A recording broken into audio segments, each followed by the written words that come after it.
Ayun, tapos na ako mag-deliver. Dadaan muna ako sa akin lola.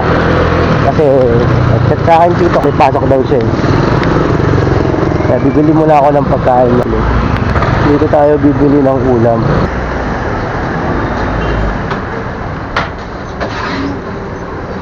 Dinuguan, nilagang pata.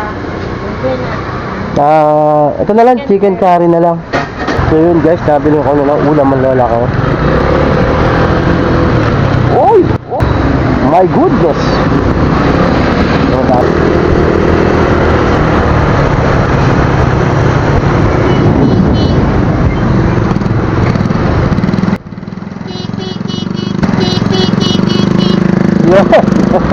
So yun guys, nandito na ako sa bahay ng lola ko, no?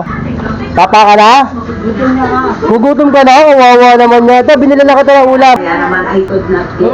Isa pa is, naghahanap din siya ng increase. Nandito lang!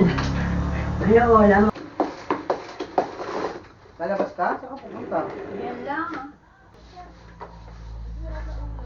Sarap, alamig. Uy, alis na ako. Bye-bye. Bye. Ha? Oh, alam ko naman. Okay.